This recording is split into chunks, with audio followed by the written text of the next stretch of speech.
Good afternoon. Welcome. If there's ever such thing as a sold out show on a webinar today, today is the day. We have about 200 participants. Thank you for attending. Thank you for joining this week's office hours. Today, we will be focusing on the remote proctoring tool and remote summative administration of Smarter Balanced and NGSS. Remote testing is available to remote learners who are not able to attend in school and in-person administrations. The Performance Office is providing this opportunity for all remote students where applicable. The CSD has piloted this tool in this past fall with about 30 Connecticut districts, and so far there have been about 90,000 interim tests taken in about 80 districts. And across all of Cambium, there have been over 3.5 million remotely administered tests across 8 states using both interims and summative assessments. We hope to present for about 45 to 50 minutes of content today. If we go over, I'll apologize in advance. And then afterwards, we will use the raise hand feature and the question feature of GoToMeeting to answer any questions. Keep in mind too, the slides are in the handout section of the webinar, and this session is being recorded.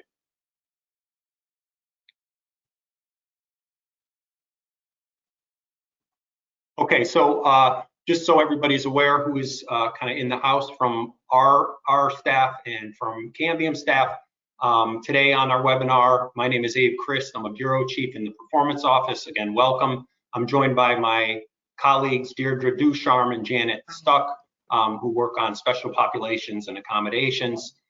Jeff Gregg as well, who works primarily on our NGSS assessment as well as CTOS and other projects in our assessment office.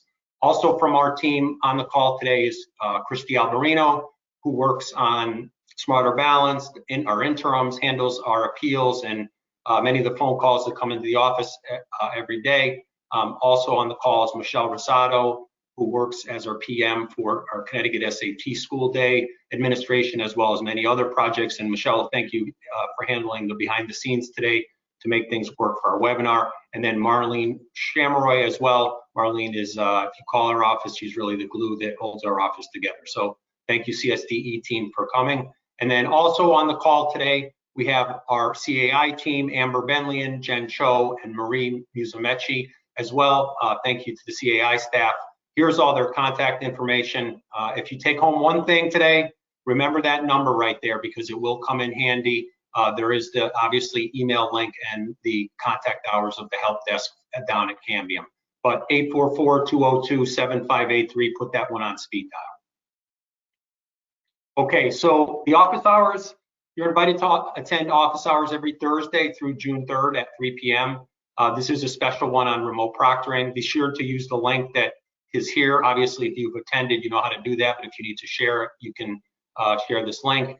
We tend to cover current issues during the administration as well as taking questions. We've been doing this, I think this is our 4th year doing office hours to support districts. So our agenda this afternoon, we're gonna do, first we're gonna touch on current status of assessment real quick.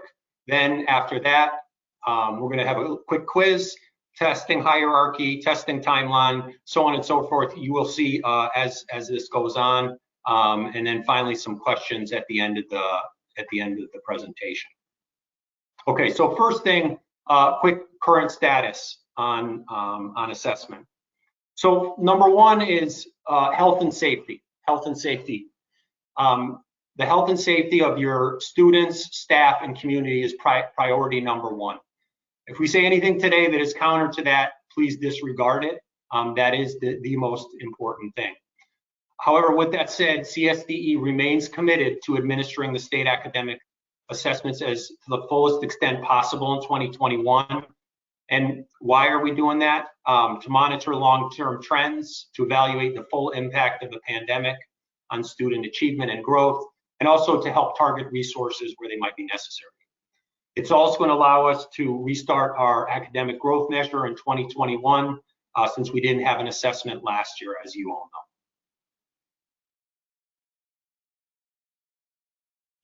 So current status on accountability. What is the status on accountability? So CSDE recently requested a waiver for accountability to the federal government. What does that mean? It means that the following things would go away. Your summative, just hearing a little music noise. If you could mute your mic, please.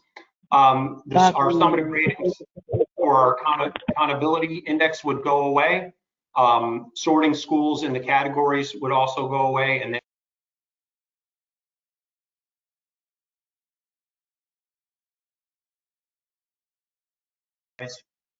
as you show up to office hours, the CSDE waiver that was submitted a few weeks ago actually was approved this week, which is huge news for us and for our education community. More details about this will be coming out in communication to superintendents very shortly. So watch out the specific impact on how it'll affect assessment and so forth. Okay, so what about participation? I'm going to stick right to the definition here that we've noted, really, because we've been trying to keep close to this. We really want to ensure that we get the most complete measure of students' performance. So we are expecting universal participation of students when state assessments can be delivered safely. Again, safety of your communities, students, and staff is number one. However, if that can be accomplished, we are still working for universal participation. But don't forget, keep in mind the safety valve. Participation feeds into school categorization and will not penalize districts this year, since accountability will now be going away thanks to the waiver being approved. Keep that in mind. The safety valve is in full effect for this year now. Okay, we're gonna break for 1 second here for a quick quiz. Michelle's gonna help me with that. Michelle, can you administer that? Okay, I'm going to launch the first question, which is, has your district used the remote proctoring tool with the interims?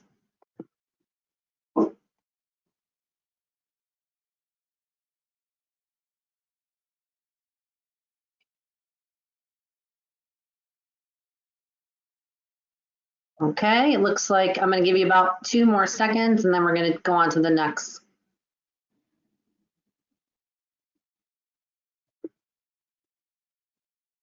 There's the results for that one, Abe.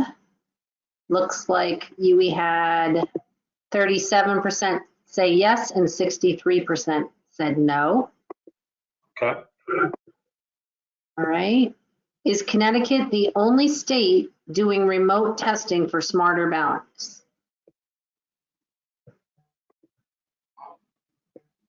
Okay, if you could answer that one, please.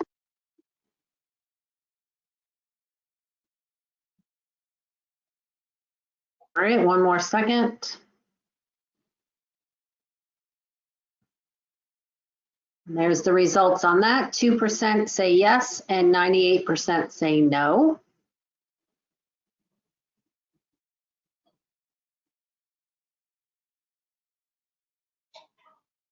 Our last question is, do you need the secure browser or mobile app installed to remote test?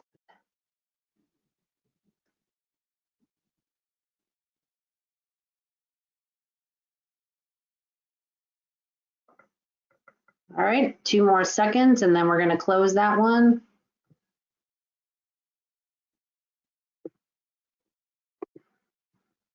And there's the results, Abe. 72% said yes, and 28% said no. Okay, thanks, Michelle. So this is great. So it looks like, going back to the first question, about 1/3 of you have had experience with the remote proctoring, which is terrific. And about 2/3 not, but that's the purpose to begin to chat about this during this webinar. In terms of the other states using using remote testing for Smarter Balance, there are, I think, 2% of you said no, 2% of you said yes, and 98 said no. There are actually 4 other states using remote proctoring for who are Smarter Balance states. That would be Idaho, California, Hawaii, and Virgin Islands. And then And then finally, do you need the secure browser or mobile app installed to remote test? We're going to touch on this, but this is a biggie. We've been getting this question a lot. The answer is absolutely. So I think 72% of you went to yes, that would be correct. 28% went no. As you're going to see in a minute or two here, or shortly, it is absolutely required for security purposes to administer the test. Okay, thanks everyone for participating. Michelle, thanks for administering that. Let's move on now to more of our content regarding remote testing. So next testing hierarchy. Before we jump into the remote proctoring resources, we wanted to remind everybody about this hierarchy. The primary mode for administering tests are still in person. Students attending school in person or hybrid should be tested in person. Then a remote in is really a last resort option available only to those students who are fully remote and cannot come into test. I know we've been getting a lot of questions about that this year. That's the biggest topic we get questions about in the office.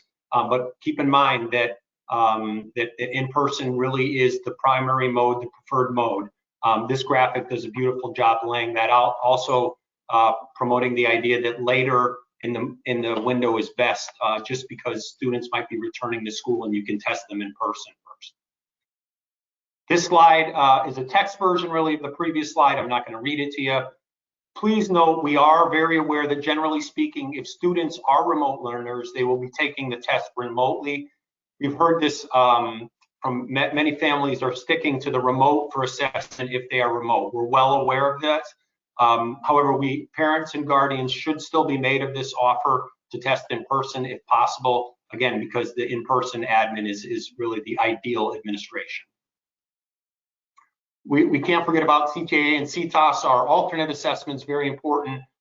There is no remote proctoring tool for the alt assessments due to the complexity and the test design of these assessments. CSDE recommends in-person administrations or in-school an environment, and if only a trained teacher is available in person to administer the alt assessments, in a one-on-one situation would be where a remote environment is okay. But again, we're really sticking to these assessments are really designed to be delivered in school, our alternate assessments.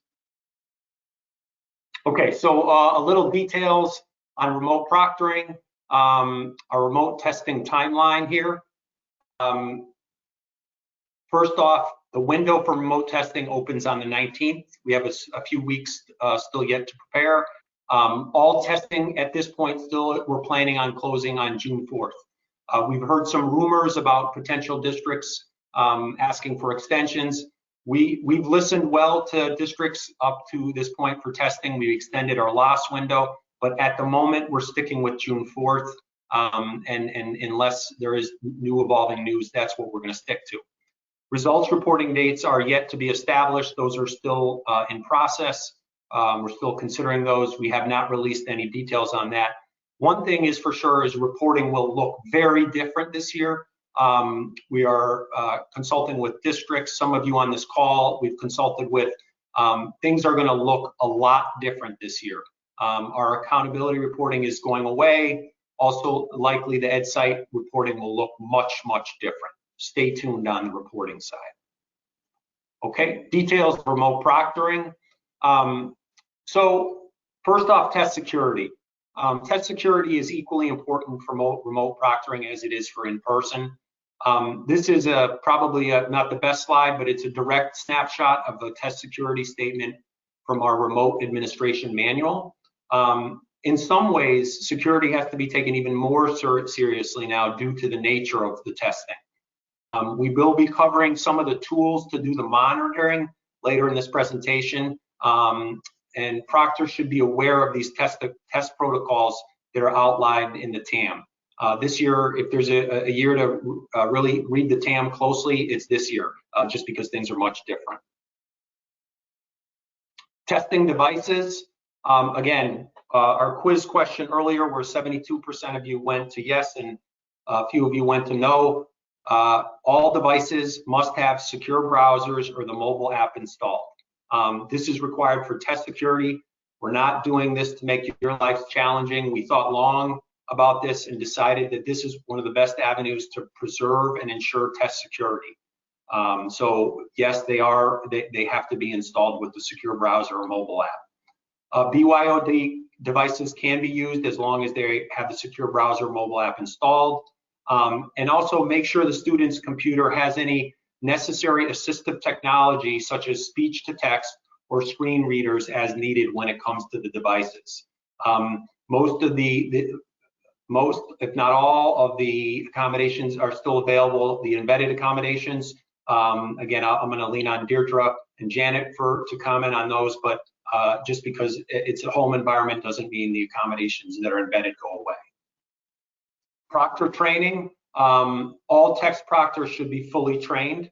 A remote training course is optional, which is optional, is highly encouraged for administering remote assessments. You can find that training on the remote. We'll show you in a minute where that is, but it's a 30-minute training course that outlines how to administer remotely proctored tests. The course and any relevant training materials can be found on the Connecticut Comprehensive Assessment Program portal. Again, as I've mentioned several times, the importance of the remote proctoring test administration manual is critical to training.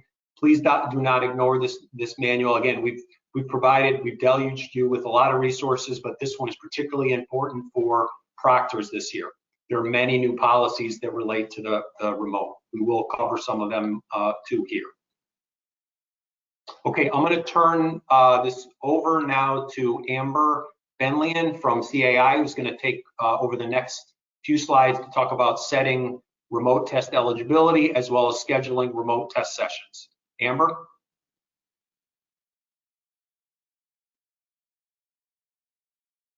Next couple of slides. So students were able to practice with the interims, and on April 16th, we are going to be setting the remote student flag to no. And what this means is that if a student will be testing remotely, that the district administrators or the coordinators will need to go into TIDE and actively set the remote proctoring flag to yes for those students. The screenshot on the right-hand side is just a snapshot of where to find that radio button to select. And there are two ways that the flag can be set for students. It can be set individually for students, or you can do an upload. And all of that information is captured in the Remote Proctoring Summit of TAM with some screenshots and further information on how to do that. But it's important to note that if a TA sets up a session, a remote session for a student, if their flag is not set, they won't be able to take that test. So it's very important that those students are set in the TIDE system. Next slide, please. A new feature that we have is scheduling remote test sessions in advance. This allows TAs to go into the TA interface, and they can either start a session immediately, which most folks are familiar with, or they can schedule a remote session in advance. It's for a later date that falls between the testing window. And for these remote sessions that are scheduled in advance, it's recommended that the teachers provide students with their SAS IDs and the session information in advance through a secure process. We have manuals on all of this information. You can find information for scheduling a test session in advance on the portal, and the link is below. And lastly, what's important to note is that remote test sessions should consist of no more than 10 students, and that's for active monitoring reasons, which we will cover later in the presentation. At this point, I'm going to pass it over to Deirdre, I believe, or is it back to Abe? Great, thanks, Amber. Good afternoon, everyone. I'm going to take a few minutes to cover some considerations as you're preparing for remote testing. In regards to designated supports and accommodations, there is some planning that is entailed prior to testing. We want to make sure that all embedded and non-embedded designated supports and accommodations are entered in TIDE for your students.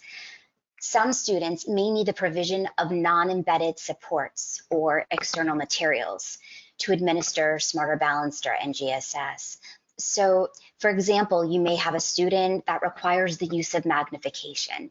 You may have a student that requires the use of a handheld calculator on the next generation science assessment, or the use of a hard copy periodic table. Now, while these supports and the Desmos calculator and the periodic table are embedded in the test delivery system, if you do have students that need these hard copy materials, you want to make sure that you've established a systematic way to provide these materials to your students. So we recommend that decisions be made locally by your districts to determine who needs these non-embedded tools, designated supports, and accommodations, and how you're going to provide them to your students to make sure that they have access to all testing materials at the time of testing. Teachers should work with their students during a practice test to try out these universal tools, designated supports, and accommodations as applicable.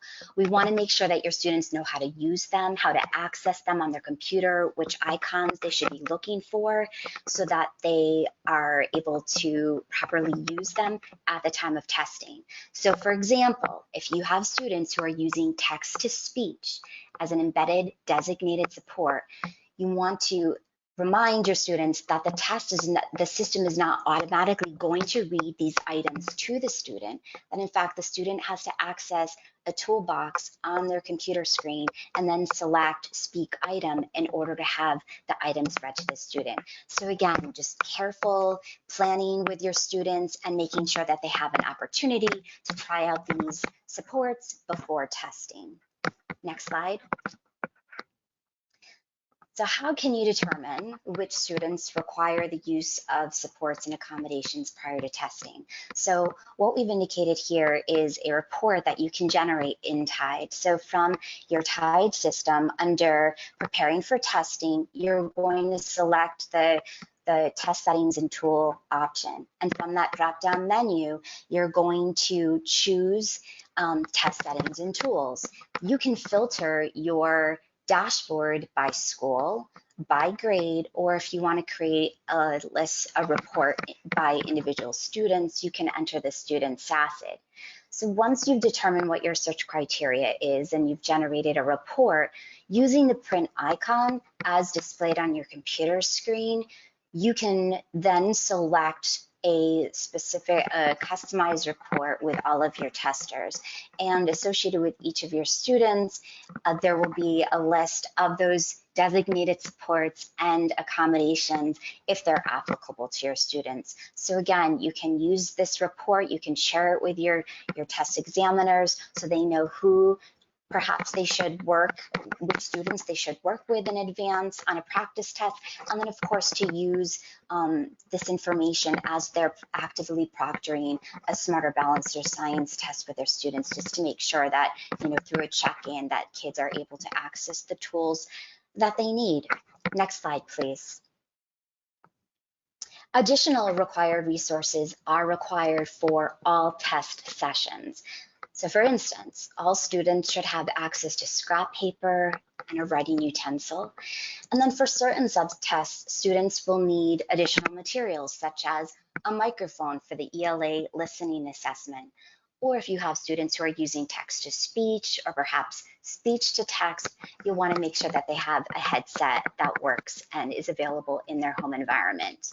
For the mathematics assessment, in addition to scrap paper, for your students in grades 6, 7, and 8, you want to make sure that they have access to graph paper.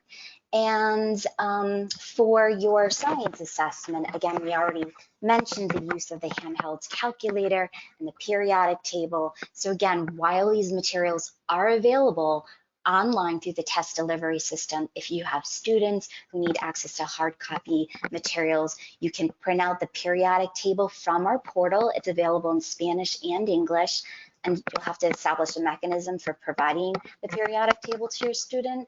And then as well as the handheld calculator, we have specific guidance that you should refer to, specifically Appendix E of the Remote Proctoring Test Administration and Appendix A of our assessment guidelines. So review those materials, and then you can work directly with your students to make sure that they have the devices necessary. Next slide, please.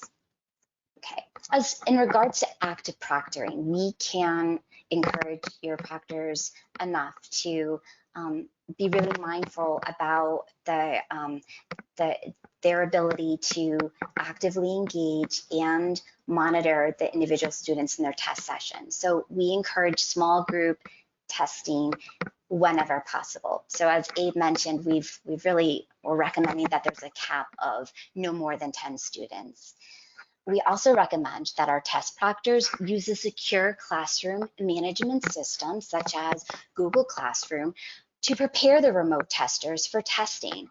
And they will use this mechanism to provide students with their session IDs, especially if your teachers are establishing a test schedule in advance. So teachers want to provide their students with the session IDs, the student SASs, and any other details that the teacher like to communicate with their students. And this might include the script that teachers provide at the time of testing. And the teacher script is included in the Remote Proctoring Test Administration Manual. We'll cover this more in a minute.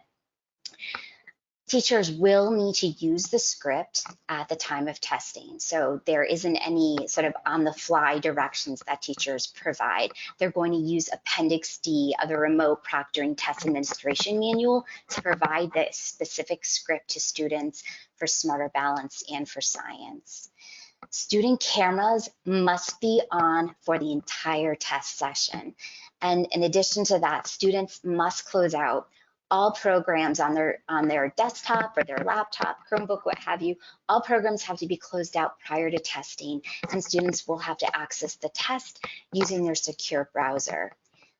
Student use of non-authorized electronic devices is strictly prohibited. So use of these devices or any ancillary materials could potentially result in a test irregularity, such as resetting, or maybe in a worst case scenario, the invalidation of a test. We don't want that to happen.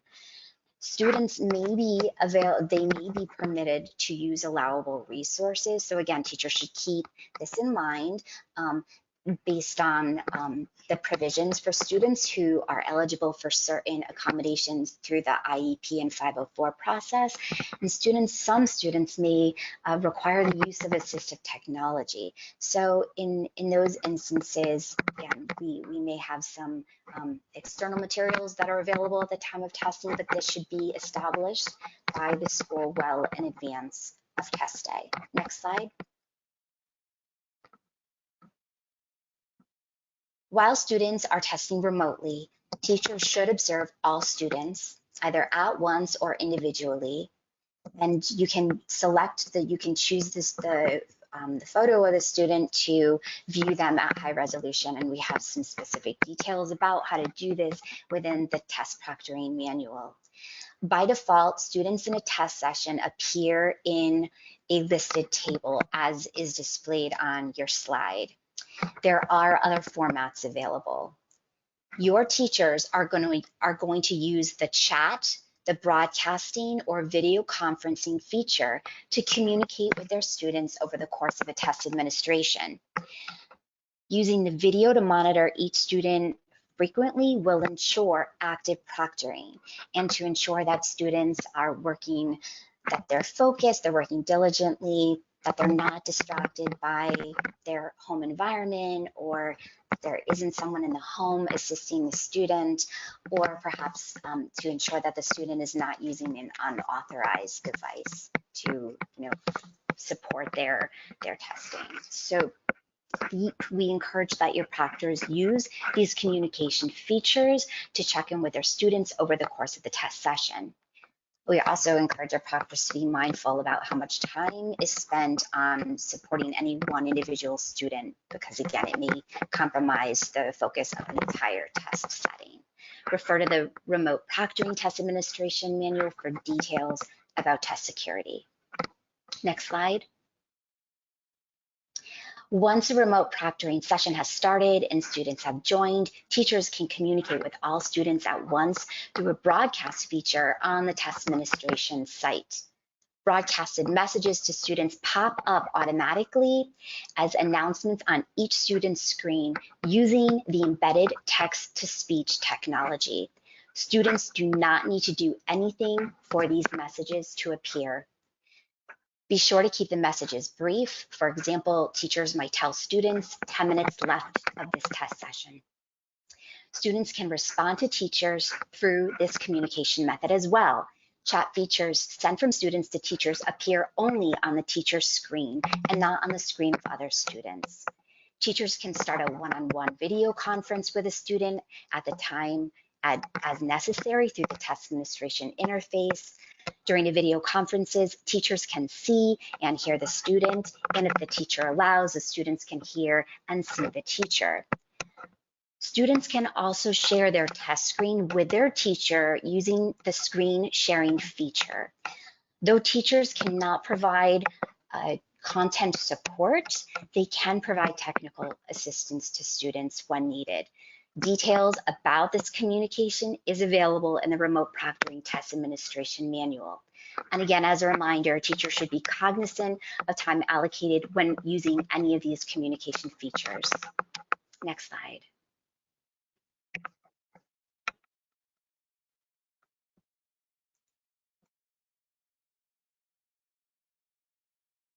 Great, thanks, Dee. So we're going to go over some key remote proctoring policy questions.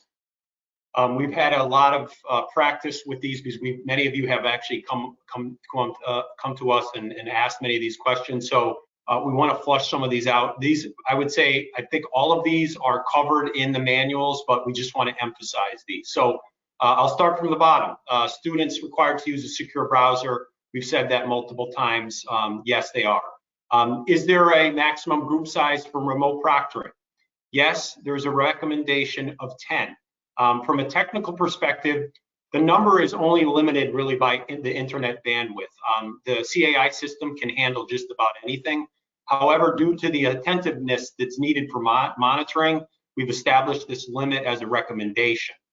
This number was not pulled out of thin air, rather was born from our pilot as well as what other states are doing. Again, we've had some districts push back saying, hey, can we try this? Can we, and we are not limiting you from doing that, but just to proceed cautiously, our recommendation is 10. We understand there's staffing implications, so on and so forth, but 10 is the number for now. In terms of test irregularities and proprieties and breaches, see the remote proctoring summative manual, administration manual really dives into that. And then this is a biggie here. Can I start a test in one location, so that would be in remote or in person, and complete the test in another location? Again, this is a biggie. Yes, for Smarter you can. So you at home and finish in school. However, the answer is no for NGSS, as there are different forms across the in-person and remote. Testing should be completed in one mode for NGSS. Okay, on to the next slide with more key policy questions. Well, we'll start at the bottom again, why not? So how will students receive scratch paper, graph paper, periodic tables, and so forth? As Dee mentioned, we're not being prescriptive regarding the method of providing these materials, except that they should be provided as described in the remote summative manual. The next question, does anything need to be activated and tied? Yes, we covered that. Amber covered that. That's critical. If you don't do that, remote testing will not occur. And then, can a test administrator administer remote and in-person testing simultaneously? This is possible when administering the interims for those of you that have done that, but it is, again, not recommended for summative testing, since monitoring both environments is tricky and challenging. This is similar to the recommendation of 10. Can you physically do this? Yes, you can. However, it is not recommended due to the attention required for monitoring during remote testing.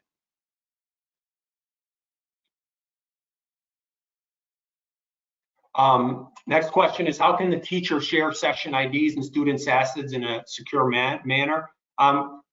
Really, we've just taken the stance, CSD has taken the stance that it should be not submitted via email or text. However, any other secure method, such as a school platform, Google Classroom, to post the assets is sufficient. The test session ID is not secure. we've had questions regarding this just because we've bundled the two things in our test administration manual so students can take them in simultaneously, but that is not a secure variable, and that can be shared not with the same rigor as the SASIT. Okay, that's it for key policy questions at this point. We encourage you to kind of hone in on those as you're looping your staff in, because we've had those questions, those points of confusion come in quite a bit. We're going to touch on resources now that are out there. We had a big information send earlier this week, and we just want to outline what was sent. So I'm going to turn it over to Dee to start off with a few of the things. Yeah, that's great. Thanks, Abe. So to access the materials from the portal, you're going to select the Resources tab from your top header, and as indicated by the arrow on your screen. And then from there, you're going to choose the Remote Administration option. And this will bring you to a fully dedicated page of resources for remote testing. So aside of the remote resources that we've made available for our districts over the course of the year, you'll see that we have a folder that's specific to remote summative resources. Within that folder, you'll find a whole list of materials available for your staff, including that non-embedded designated support and accommodation document that I referred to earlier. We also have a folder that provides training resources, webinars, and videos. Check it out. We have a whole library of supports for your teachers, for your parents, and your students. And then for those teachers who are going to be proctoring a remote assessment, we encourage them to check out the 30-minute training available in the remote testing training course on your slide. It's interactive, and I'll give you a little bit more information about that in a moment. Next slide, please. Right, for starters, the quick guide for technology coordinators to prepare teachers to administer Connecticut assessments remotely provides technology coordinators with information on requirements for remote testing. This manual is similar to what we've provided in the past. However, this particular manual captures the importance of the secure browser and the mobile app and other important technology processes to ensure that the teacher and student devices meet the appropriate bandwidth and that the students and teachers' audio and video functioning components work properly on their testing devices. Next slide, please. The Remote Proctoring Test Administration Manual, TAM, is a required resource that outlines all the key policies, protocols, and communication features for testing. It also includes the proctor scripts that are to be provided at the time of remote testing.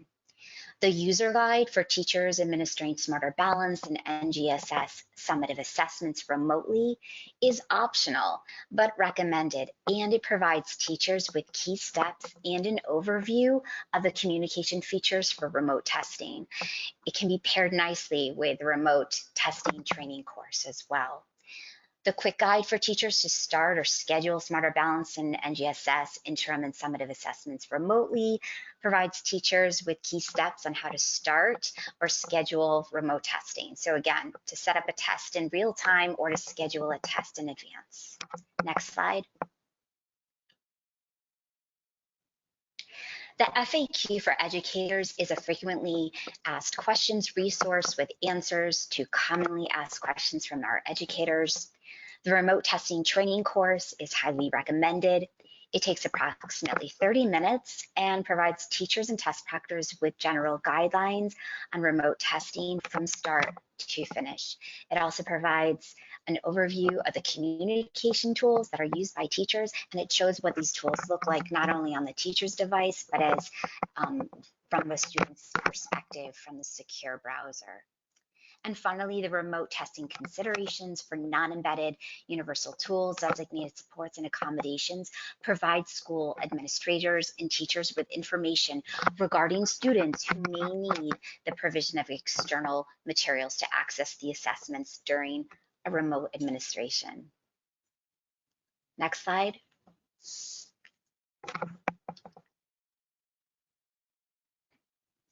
Okay, ball's back in my court. Thanks, Dee, for covering those resources. So we're going to continue on a little bit more about some of the other resources that are there, starting with or finishing here really with resources for parents and guardians and students. We have our checklist and our agreement on our website or on our comprehensive portal, as well as a guide for families, a fact for parents and guardians, and then a sample parent guardian letter. The first two resources are available in Spanish, Arabic, Haitian Creole, Mandarin Chinese, Polish, and Portuguese. Please note that all those have been translated, just like we had done for our last testing. So a little bit about each specific resource, specifically to the two parent guardian ones. The first one is the agreement.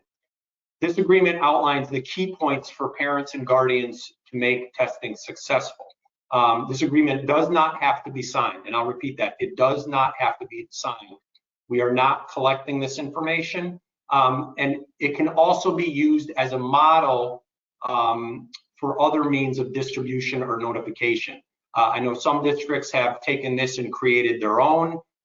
They've created a survey. Really, the main priority for CSDE that these points are acknowledged in some way by the parent guardian as important things to do in terms of what can and can't be done at home for testing. And again, these have been translated into the 6 other languages if you need them. Secondly, for parent guardians, the testing checklist. This is a list of do's and don'ts, and it should be presented prior to testing. It's a 2-pager. We've outlined really the important things that for parents and guardians that they should be aware of.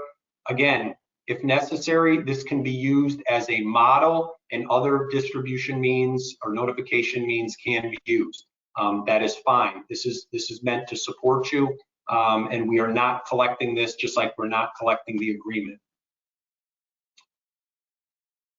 Okay, next resource is the guide for students and families. Again, this is a large guide. It's optional. It's got a lot of sections. What we've heard from some districts that they've pulled out parts of it that they've seen as helpful for their parents and guardians and families and students and so forth. So it's a resource that's out there. You can use it. You don't have to use it, but there's some important screenshots and procedural things for the remote testing that are helpful. Okay, and then videos to support students, parents, and guardians and teachers. So we don't want to sit here and watch the videos necessarily together and play them, but all these videos on your own time, you can watch. Obviously, they're on the portal for students and parents and teachers, talking about these various topics here. They have been created by CAI, and they are out there as supports. One of the critical videos that is coming is how students log in to take a test at how students log in to take a test at home video. This is a new and updated video that's on its way to help prepare students for that period of time when they are out of contact with the test administrator due to the secure browser. It is scheduled to be released next week sometime. There is a script, as Deirdre has mentioned, in the TAM that for proctors that may be used to prepare students for this period of time between the close of their conference meeting and then when the students receive the approval of testing through the secure browser. As a reminder, proctors will not be able to communicate with students during this period. And during this period, the students are asked to select the test, complete a camera and mic check, and also wait for test approval by the test administrator to access the test. Again, we've produced this video. CAI has created this video to help bridge this gap for students as they log into the secure browser.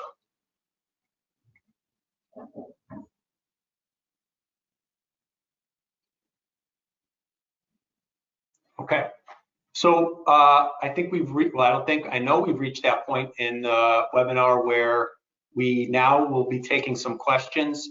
And I know I've been monitoring the questions as we've been presenting here, and I know my colleagues at CAI as well as CSDE have been working hard to respond to them. So we're not gonna respond to all of them if they've been already responded via text, but we will try to get to some of them here as we're going. So, and my colleagues, I might point to you if it comes up.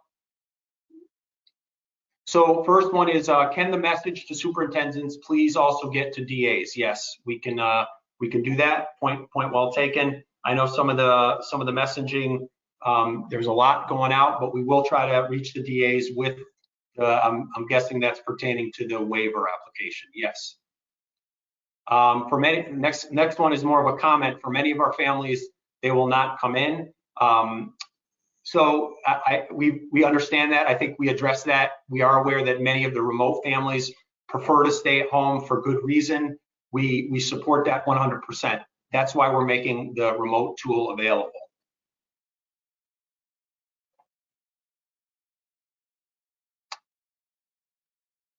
Can you please repeat what two appendices you just referred to from Deirdre? Deirdre, is that appendix the script? Yeah, absolutely. Thank you. So in regards to the use of the handheld calculator for NGSS Science, we include information in Appendix A of the assessment guidelines, and this can be accessed on the portal. And we also include in Appendix E of the remote proctoring test administration manual, we include information about the provision of non-embedded universal tools, designated supports, and accommodations. Thank you, Dee. So again, I'm not responding to the questions that are being responded to by my colleagues. Thanks everyone for handling those. So are parents, guardians required to sign off on the agreement for remote summative testing in order to test remotely? Again, we're not requiring a sign off necessarily. We're not collecting anything. It's more of an acknowledgement. We're trusting that districts can make an appropriate call on that. We just want to communicate those do's and don'ts. Can paraprofessionals monitor students testing in person being proctored by a remote teacher? Staff at schools such as paras, as long as they are appropriately trained by certified staff, can administer tests. There's language in our test coordinators manual. I don't know if it made it to our test administration manual. I apologize if it's that's not the case, but as long as staff is appropriately trained and has oversight by certified staff, that's completely appropriate. I think more than ever, we recognize this year the demands on school staff because of this, and we would encourage that. Oh, thank you for making the video short. Thank Cambium. Thank you for the positive comment.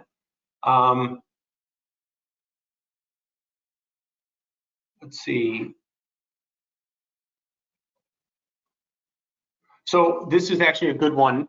If a student is marked remote, will they be able to participate in a remote in-person session as well? I'm going to answer that by saying this. It's very important that remote students are tested remote. That when you choose that path in the system, remote students are tested remotely. In-person students are tested in person. There's a number of reasons, but one of the reasons, the primary reason is we want to know for psychometric reasons and reporting reasons where these students are actually sitting. Are they sitting in the classroom or are they sitting remotely? So in other words, if you have a remote administration, that student shouldn't be in the classroom. It should be remote, administered remotely.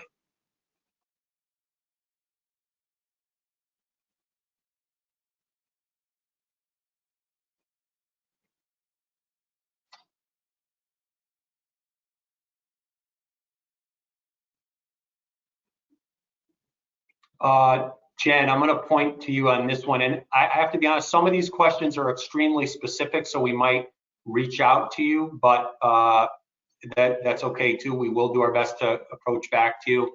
You can also email our CT student assessment line.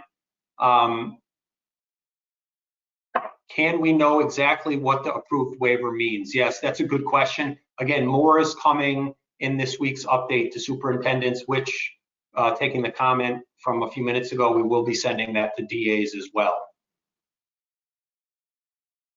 When, Jen, Amber, can you help me on this one possibly? I think the date is next week, but I want to confirm. When can we go in and set a student's remote proctoring flag to remote?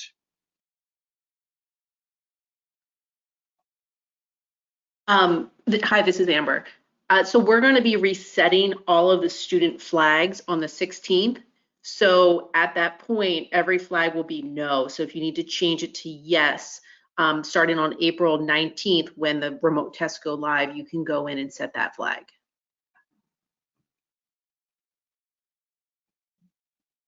Okay, thank you, Amber. I appreciate that. So there's again, some of the questions are extremely like technical in nature. So I think the best place for some of these, rather than in a webinar with 250 of us here, I recommend contacting the help desk. Not because we don't want to talk about some of these things, but I think they're very specific. We appreciate the questions, but some of them are help desk 844-202-7583. How do we get the mobile secure app downloaded to our students' Chromebooks? Again, I would, Connecticut Comprehensive Portal, there's a specific technology page that gives you specific directions on how to do that.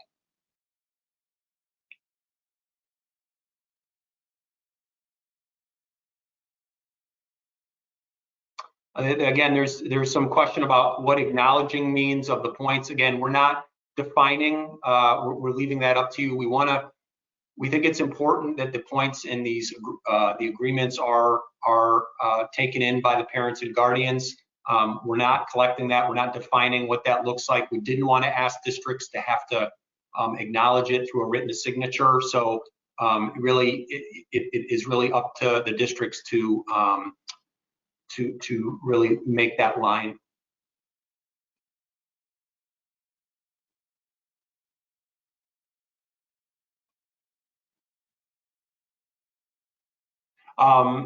If a parent is not does not want their student tested, do you want that in writing as done in the past? We do not. We don't require anything in writing. We know that there are some families out there who might push back on testing. We do not have a formal process for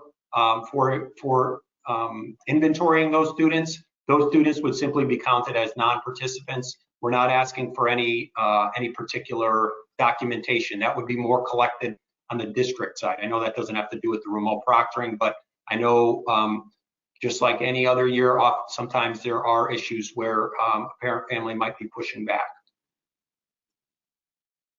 What do you do if the student turns the camera off? Do you end the test? Yeah, so either if it's an intentional thing or the student elects, or there's a technology issue, the student, the testing should be paused, because in order to properly monitor, the students should have their camera on.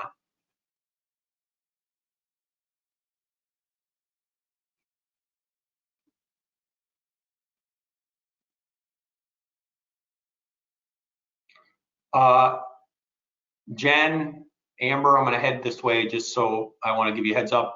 Can you address, will the secure browser automatically shut down all other open applications when it launches on a device? What's that process look like? Yes, you won't be able to use any other applications on your device. And if you do have applications open and you try and launch the secure browser, you will get an error message letting you know that there are open applications.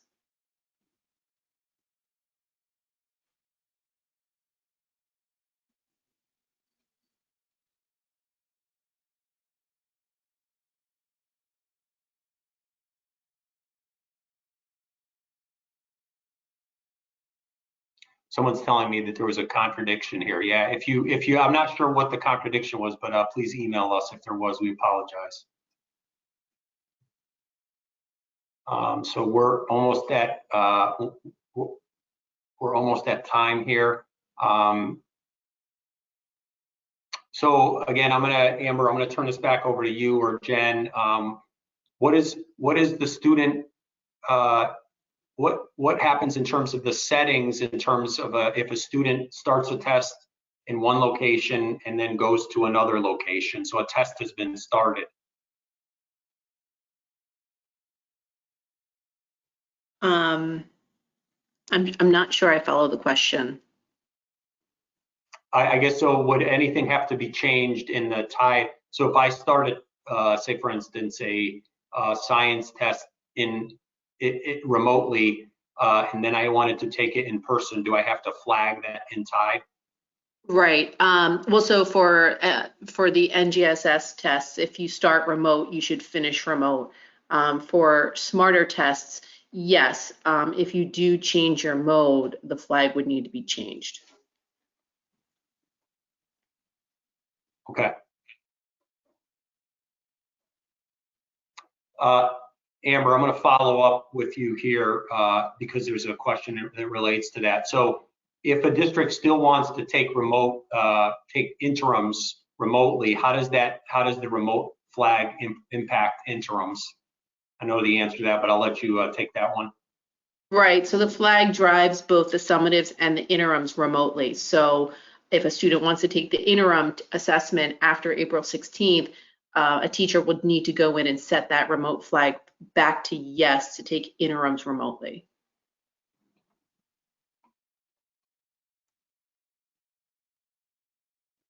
Okay, thank you, Amber. Okay, so it's closing in on time here. So I know there's more than a few questions that might not have been answered. So you can certainly either email the CT student assessment at ct.gov. We can certainly take them there. But although we have gotten almost all of them, or the majority of them, I just wanted to mention before the webinar here that this webinar will be posted on the student assessment main page. We will also have a PDF of the presentation posted there. There is a PDF of the presentation currently now in the handouts. I know that's been asked several times in the questions. We will be doing another webinar next week on remote testing. It will be geared in the same way. There will be, unless there's some significant learning between now and then, there's not going to be much change. So it's not like there's a part 2 of this. But if there are significant things that are learned between now and then, we will be promoting that. So I want to thank you all for attending. I know it's 4 o'clock.